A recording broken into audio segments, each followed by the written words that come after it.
and Miss Zara Leonora Barzan. Tingin po dito at tabi mo muna tayo. Picture po. 1, 2, 3. Okay. Self-control in a relationship, exercising restraint and discipline over one's desire and impulses.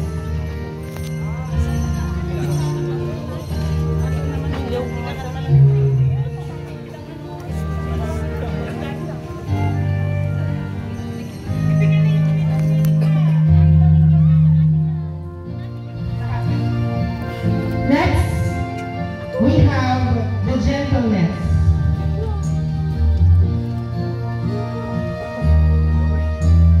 Mr. Ralph Ortiz and Miss Jessamore Mariano.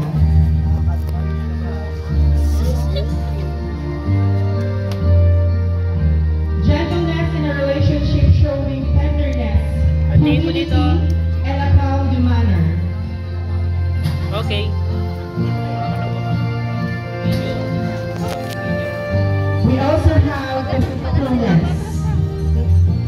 Mr. David Matusalem II. Faithfulness in a relationship, being loyal, trustworthy, and dependable in one's relationships and commitments. Next, we have the goodness. Mr. Zanjo Mariano and Miss Princess Andrea Ramos.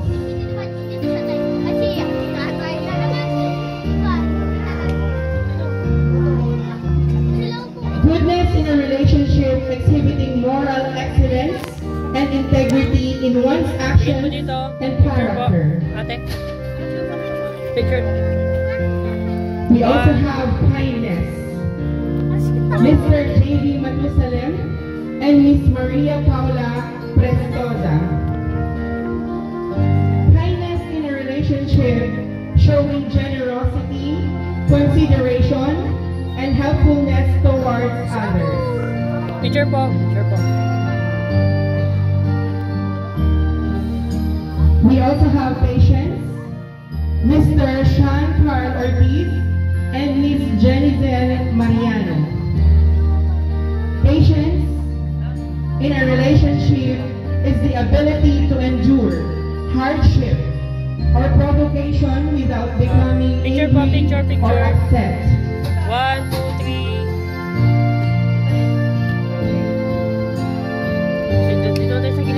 Next, we have peace.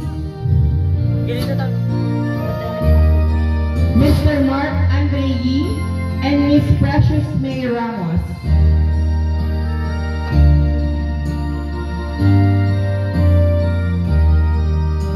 Peace in a relationship is a state of tranquility and harmony, both with oneself and in one's relationships with others. Picture po. 1, 2, 3. Joy. Mr. Mark Ivan Bautista and Miss Dina Ofresio.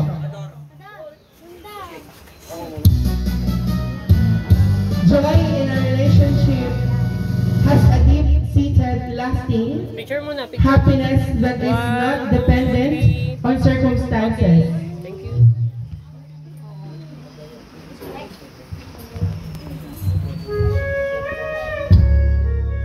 And last but not the least, love. Mr. Melbush Lian Bautista and Miss Princess Joy Manlangit. Love in a relationship is unconditional and selfless. Affection, care, and concern for others. Picture po. Picture po. These words are not simply personal qualities, but are seen as evidence of the Holy Spirit's work in the life of the believer. They are gifts from God that can be cultivated and strengthened through prayer, study of Scripture, and fellowship with other believers. Ladies and gentlemen, the entrance of our officiating pastors, headed by Pastor Danny Taranto, together with Pastor Bernardino Macaraeg.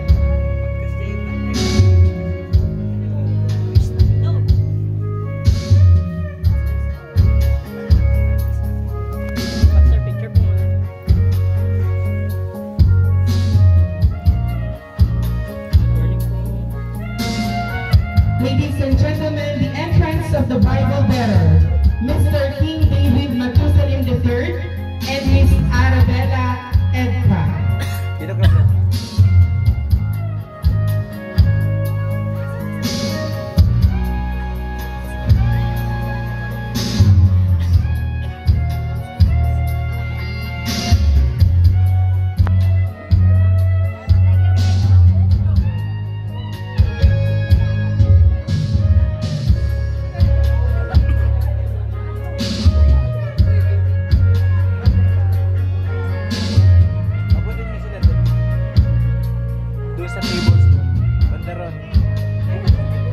The entrance of our wing bearer, Mr. Maxwell Isaiah Bautista and Miss Rizel Gian or Jean Castro.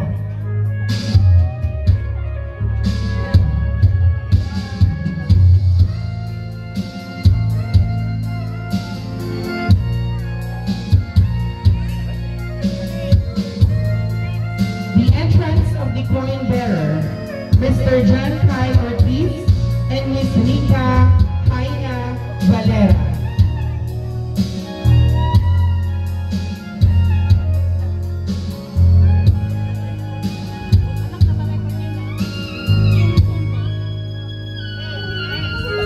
The entrance of the Unity Candle, Mr. Val Liam Halapan and Miss Adele Romero.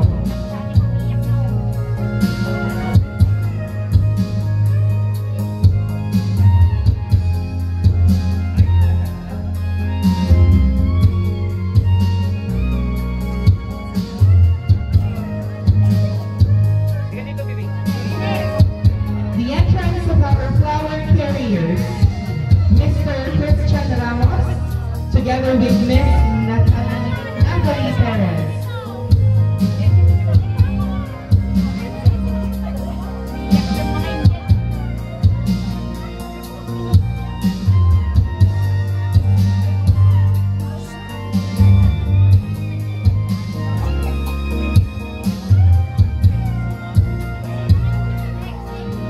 The entrance of our maid of honor, Miss Digna Amoxir.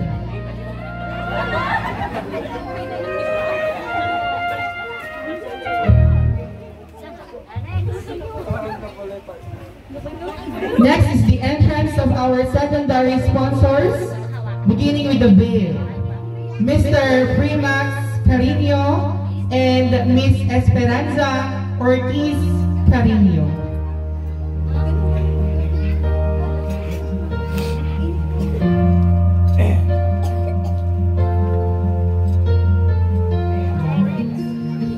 For the cord bearer, we have Mr. David Matusalem and Mrs. Joanna Marie Bautista Matusalem.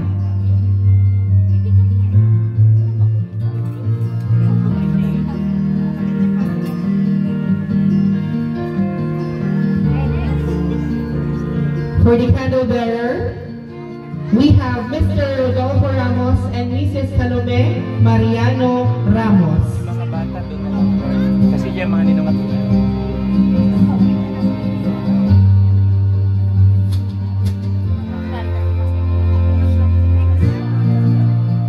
Next is the entrance of our usherets.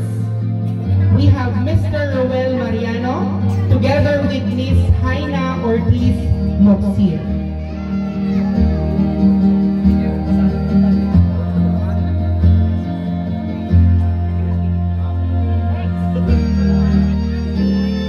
For the Nino and Ninas in their first wedding, here are the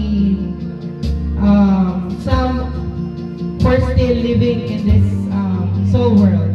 we have Miss Salud Barzana, Miss Gloria Fonseca, Miss Esther Mariano, Miss Juanita Daus, Miss Minerva Cubaco, Miss Lolita Melchor, Miss Martha Pamatian, Miss Carmen Enriquez, Mr. Bernabe Juliana, Mr. Florentino Balagot Jr., Mr. Romeo Monegas, Mr. Reynard Madriaga, Engineer Janicio Valerio, Mr. Felipe Tangili.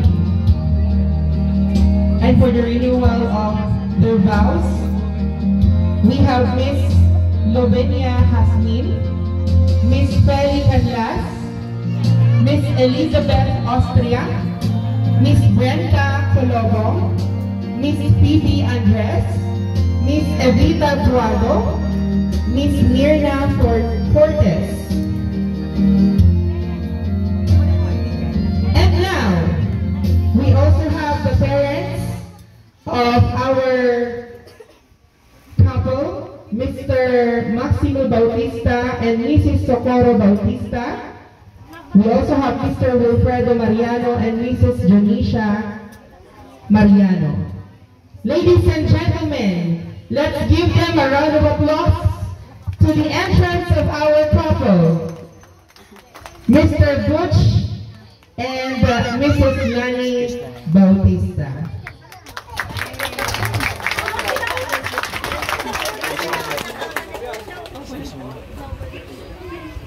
You wait for your wife.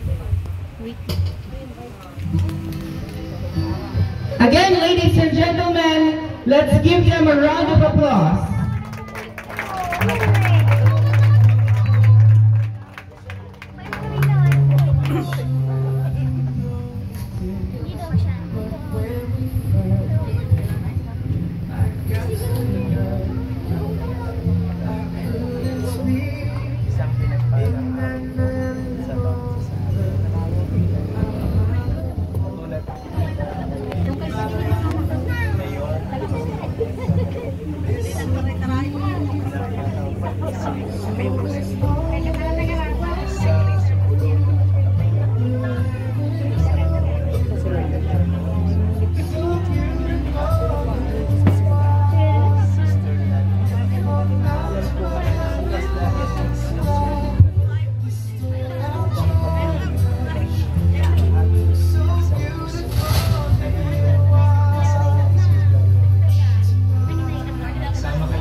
Manatili lamang po tayo nakatayo at babasahin lang po natin ang salita ng Diyos. This is scripture reading to be read by Pastor Bernardino Manalo. Magandang umaga po sa bawat sa atin. Pakinggan po natin ang salita ng Diyos dito po sa book of Genesis chapter 2 verse 18 hanggang verse 24. At sinabi ng Panginoong Diyos, hindi mabuti sa lalaki ang mag-isa. Siya'y ilalangko ng isang katuwang niya. At ilalang ng Panginoong Diyos sa lupa ang lahat ng hayop sa parang at ang lahat ng ibon sa hipapawid. At pinagpala sa lalaki upang malaman kung anong itatawag sa mga iyon. At ang bawat tinawag ng lalaki sa bawat tinapal ay may buhay ayon sa kanyang pangalang niyon. Verse 20, at pinangalanan ng lalaki ang lahat ng hayop at ang mga ibon sa hipapawid at ang bawat ganid na sa parang datapwat ang lalaki ay walang masumpungan maging katulong niya. Verse 21, at hinulugan ng Panginoong Diyos ang kawasang himbing ng lalaki at siya'y natulog at kinuha ang isa sa kanyang mga tadyang at pinaghilom ang laman sa dakong iyon. Verse 22, at ang tadyang na kinuha ng Panginoong Diyos sa lalaki ay ginawang isang babae. at ito'y dinala niya sa lalaki. At sinabi ng lalaki, ito'y buto ng aking mga buto, laman ng aking laman. Siya ang tatawaging babae, sapagkat sa lalaki siya kinuha.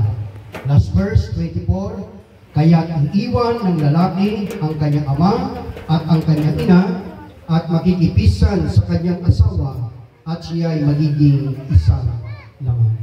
Tayo po'y manalangin. Dakilang mapangyariang Diyos, marami pong salamat sa napakagandang umaga na ginawa mo po sa bawat sakto sa amin, lalo po kay Boots at kay Lani, na sila po ngayon ay magkakaroon po ng baw po nila sa kanilang pong pagsasama.